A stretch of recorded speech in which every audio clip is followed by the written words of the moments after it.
Welcome to the second episode of At Home with Ivers. I'm here in the same room I was in last week. My deep commitment to Corona no shave in full force. If I'd known it was going to be this silver, I never would have agreed to do it. We're jazzing up the show. It's coming to you weekly. You might have noticed some new graphics come in, a theme song. As part of being in my home, I'm going to share with you many things that are personal, and I'm going to share with you many things about South Coast Rep. I have this really special guy in my life, one of a few. His name is Jack Dean Ivers. He turned 11 today, and not only did he create the theme music for our show, he performed it yesterday. And if you don't believe me, enjoy. Hi, my name is Jack Dean Ivers, and before I play the intro for At Home with Ivers, whatever it's called, this is just a really great opportunity.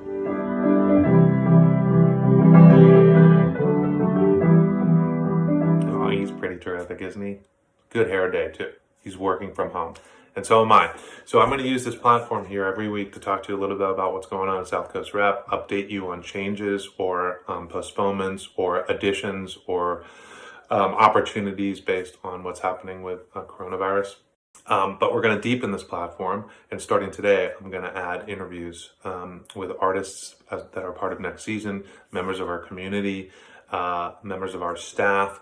I work with tons of great people, two of which should be acknowledged here. Nicholas Pillapil, who is our communications associate, does all this nifty stuff. Like when I say, hey, I'm David Ivers, the artistic director of South Coast Rep, it appears right there. And if I ask him if it can appear there, he will say yes. And when he wants me to stop talking, he... Oh, there you see. And also Bill Schroeder, our director of marketing and communication, who is the guiding force behind all of our messaging and our branding, and is just an amazing guy who's helped a ton as we push all this information out. So thanks to those two. SCR updates. Spring adult acting classes are moving online, which is thrilling. Online classes include introduction to playwriting, musical theater, beginning and intermediate level acting classes, acting for the camera. All spring classes for adults and summer classes for kids and teens are on sale at scr.org/classes. SCR's 7-week acting intensive program starts in June. Curriculum is taught by industry professionals and includes scene study and technique, Shakespeare, voice and movement, audition, and on-camera technique, as well as many other points of discipline. AIP is now in its 50th year. It's led by program director Matthew Arkin. Matthew is a renowned actor who's appeared on our stage at South Coast Rep and TV, film, Broadway. Those applications for that are now being accepted. Auditions will be held online. Visit scr.org/classes for more info. I want to highlight something that I think is astonishing that's happened in the last week. I'm super proud of it. I know you'll be proud of it too. It does speak to who we are in the community, and it also speaks to just the integrity and beauty of many of our staff members. Our costume shop has instituted a give back moment, and I want to shout out to them some serious love, because they have started sewing face masks out of much of our stock for local medical offices and hospitals. I want to thank, in our costume shop, Amy Hutto, Laura Donati, Jill Cristolini, and Catherine Acera.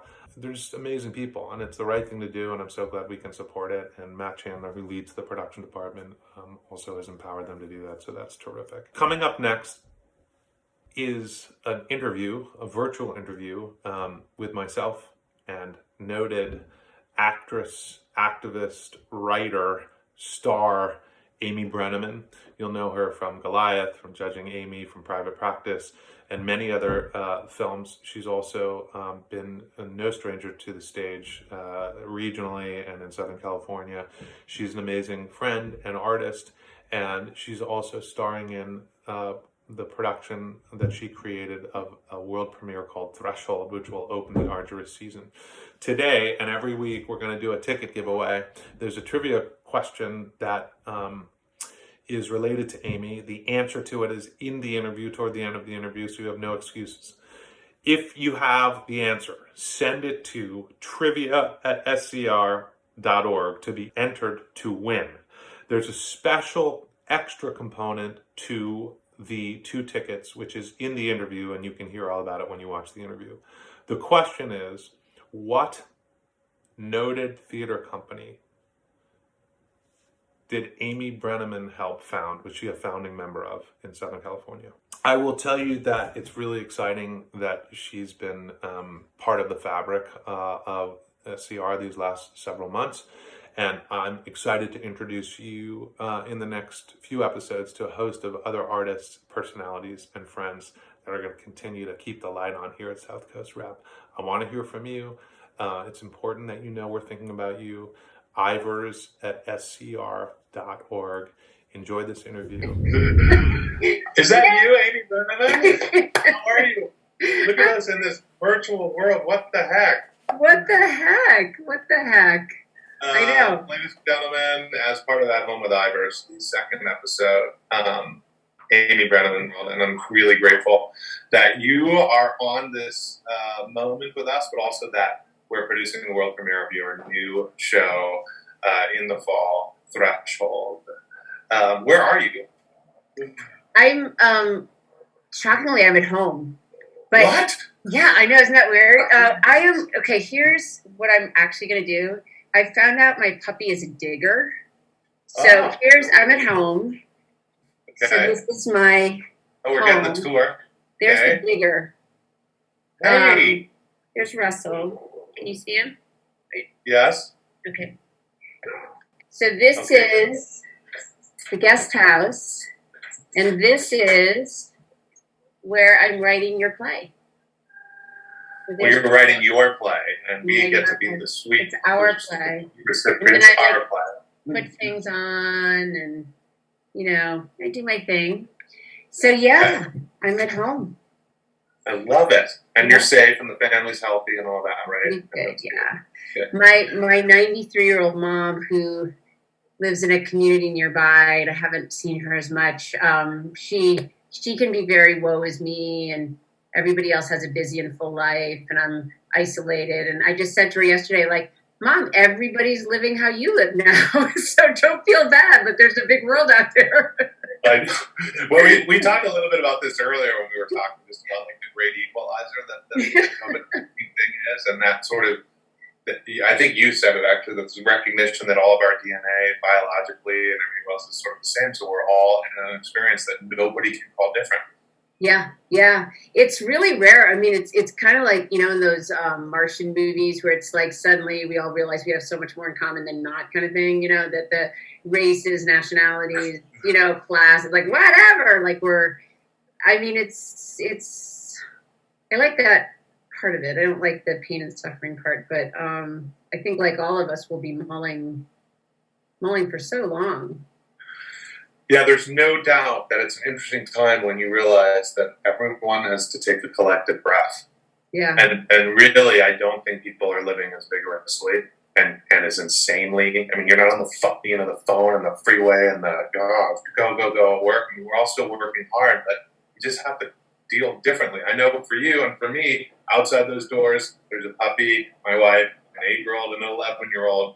11-year-old who's having an 11th birthday today, his virtual birthday. Yeah. But it's been amazing. Like, we have Zoom things all day, he's getting Facebook love and, everyone's calling. But it occurs to me that there is some intersection here between the story of the Threshold and this hunt for what are you, who are we collectively, that we've talked a little bit about sort of hunting for the label in a way.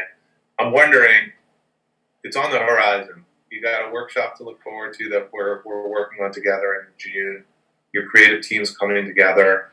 We're already looking at casting this thing. You're starring in it. That was easy casting. Figured that out. What is it? Couple questions. What does it mean to have it in a flight path, so to speak, of June, and then the production September and October? And if you could talk a little bit about the personal journey inside of what you think makes the story universal. I have opinions about that, but I want to hear from you. Well, to the first question, in my other day job, I was in the middle of shooting a television program for Hulu, and we were going great guns, and it's like as you do, it's like exactly when production is going to end, and this, and then slotting this in, and off we go, and all of production is off with no idea of how that's going to look appropriately, you know. But I think that myself as a creator, I'm not so good. It's like I need freedom within a boundary. Like that's what I've realized. I need a strong container, and then I can do my little spontaneous thing. But if there's really nothing, I kind of devolve like a little cell without a membrane. So I think that having a September, a June, a September, and October thing, that's far enough away that I can have confidence that will happen. And honestly, SCR's confidence in, you know, again, planning and moving forward and, you know, and making the tough decisions you've had to do about this season, but looking forward to September and October, the epidemiologists would say that's an appropriate thing to do, you know? So just having something on the horizon that's so joyful really is a lifeline to the future. I mean, not only a creative lifeline and a focus to my day that's not about kids and whatever, but it feels like the future. It feels like being pregnant with a baby, and it's like that baby will come, you know, and it's going to be an interesting pregnancy. You know, between now and September is going to be pretty interesting. But it's just an incredible gift. And then the nature of the piece is really about becoming an ally to my daughter who has a cognitive difference, and I wasn't the best. You wouldn't have chosen me to be a great special needs mom. Like in some ways, I'm like, okay, well, I'm open and I'm warm and I'm playful and I'm all that stuff. I'm also the daughter of a Harvard Law School lady, and I went to Ivy League school. So part of me is like, yeah, be groovy, but get your shit together. And still on some level, we have to focus. You gotta focus. You know, on some level, conforming to what my society has told me is a successful human. I didn't know that many people with disabilities. I didn't know, you know, and certainly people are a lot more out and proud now. So because Charlotte's disability is what they call an invisible disability, and because she has such a rare chromosomal abnormality, we didn't know, she didn't have a diagnosis until 3 years ago. So a sneaky part of my like type A brain was like, if she tried harder, if I tried harder, if we had a better therapist, if we had a better X, Y, and Z, she would be normal. I mean, that is the ugly secret. Oh, I've said it. I mean, I intersect in a different way with our son, and it's been part of our life too, which is like, how do we continue? Like the hunt, you know, is just achingly difficult and requires patience. I mean, I will say, as Charlotte has gotten older, and there's a pivotal moment that's a pivotal moment in the play, a pivotal moment in my life, where it was very clear that no matter what we did, she wasn't going to be at grade level. She wasn't going to do X, Y, and Z. And letting go of normal began a beautiful, appropriate, first of all, then I'm like, I started meeting disability activists. Like, I love these people. I'm not an activist. Like, what am I doing? I never liked dominant culture. I hung out with the gay tap dancers and didn't like the football player. Like, I've always been I feel marginalized as an artist. Like, what am I doing? But I think as a parent, our fears are this or that. We want to set them up for success, you know. But then you start, you know, there's a whole Marxist view of disability activism, which is basically, you know, everybody's got to be, it's a very economic model. Like everybody's got to be a contributing member. Everybody's got to pull in a living wage. And what I was literally writing on the other day was, why is it so bad to be dependent on someone? Like, if we in this culture vilify being dependent, or at least that's the top level narrative. So it plays a lot of stuff, but it's also as a theatrical piece, hopefully funny and entertaining, and it is personal, but then opens up. And so it's not as my husband and I say, it's not a good for you piece. You know, it's hopefully going to go down and in a fun way. Yeah, and to that end, you know, for me, I find it highly theatrical too. You know, I mean, it moves through modes of storytelling that are not always found at a regional theater, which I so love about it, and I so love that you're out front of that. There's dance, There's basically a kind of cinematography, for lack of a better term, you know, video projections. There is direct address constantly, and the moment you're speaking of was really the moment that that hooked me. That I was like, we're doing this. If Amy will trust us with this, then we will do it. You know, was the moment of that what is normal. You know, and finding a path to say, why am I putting so much pressure on myself to jam this human being into a mold that I even don't fit or agree with? Yeah. But some sort of weird magazine pressure is making me feel like I have to. It's when it's not examined. And I think what's interesting about the Marxist thing is, like, you know, if a lot of the way of life that we as Americans, not just Americans, but like Western, whatever, you know, it's sort of the economic model is sort of like, you know, financial self-sufficiency. And that means, like, I need my own pool. I can't share your pool. All of that is collapsing environmentally. We have to live differently. And, you know, there's a reason that Greta is the one who, like, calls it out.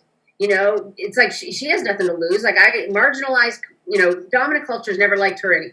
So it's like, you know, so I think that, you know, in the same way that, you know, marginalized women help the, you know, Black civil rights movement. I mean, it's like the disability movement people are, I mean, even now, you know, with the COVID thing and this weird thing that was floated, and I think it's being batted down, although it's being discussed, of like, well, why not let 2% of, you know, vulnerable people die? It's like, because we as a species, we as a culture have decided it's important to include and support all people. Like, it's like, what? Life. Like, what are we doing? So I think, yeah, but to your point, actually, and then just getting back to the style of the piece, you know, I'm mostly a prose writer, to be honest, and so over time, and that is how I've never written a scene. Oh, now I actually have written scenes, but it's more like, here's a story I want to tell. Here's an important beat, emotional beat in the play, and then Sabrina, my longtime collaborator, and I will say, like, is it a dance? It is a song. Is it a filmed element? Is it a, you know, and hopefully not like an entire grab bag, but there's, and what we love about this art form that you're, you know, letting us do is, like, it goes from very, very every day. It's like me just telling stories, like, no biggie, and then suddenly you're in this abstract universe as the emotional story demands, and hopefully it'll, you know, we sort of use this tool, really, that, because I've always felt very connected with direct address, and let's just tell a story, no biggie, you know, and then before you know it, we're in some challenging territory, but we'll go wherever the story goes. Well, listen, you're a gem to be at the center of it, and I know we're all excited about it and honored. And I also, you know, it's deeply personal, which is, you know, people toss that word like, oh, it's courageous and brave. It is those things, but it's personal. So, you know, being personal inherently has courage, bravery, insecurity, vulnerability. And I want to just say, I know that it's personal. It's personal for me in ways even before I met you. You know, the idea of telling this story, and also the fight in it, you know, is the immediacy of the fight in it is so universal. And that's what I love about it. In addition to, frankly, after being in an orbit of so many people that you and I both share, but not being directly in yours, is such a gift to see you today, but also to know that as a result of this beautiful work, relationships form. Yeah. And that is one of the quintessential amazing things about the theater. And it's one of the things that I'm so excited about in September and October, is that relationships will reform with our audiences.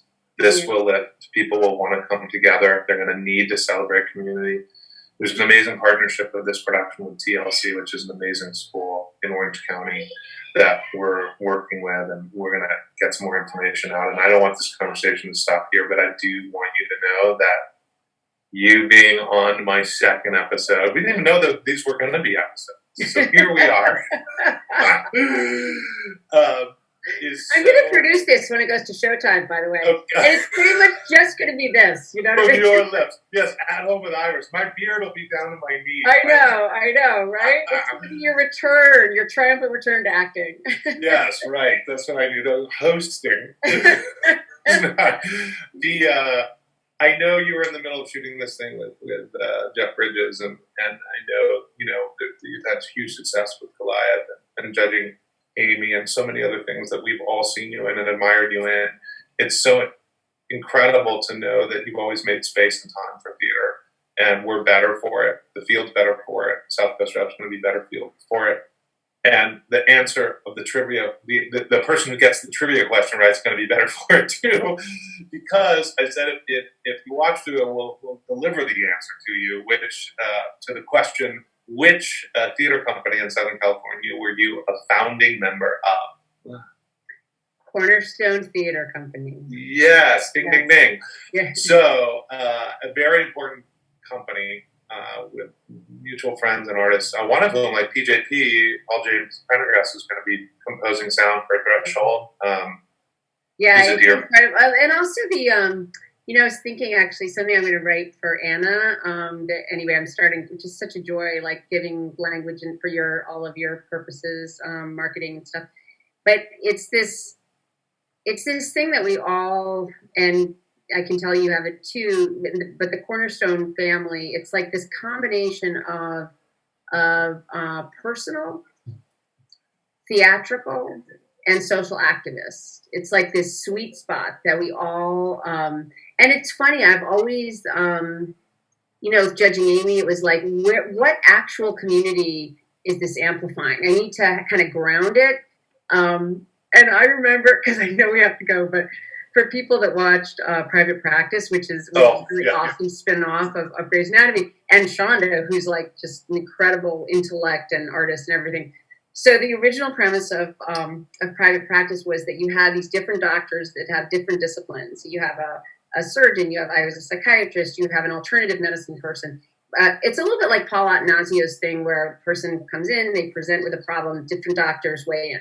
So I was like, how can I make this part of what's happening right now in the world? So I said to Sean, I came in, I said, oh my God, what's so interesting? We could tell stories about insurance companies, because insurance companies, like, they would value surgery, but not value this. Da, da, da, da. And I had this whole thing, and I just remember her looking at me like this, and I'm like, oh, it's a soap opera.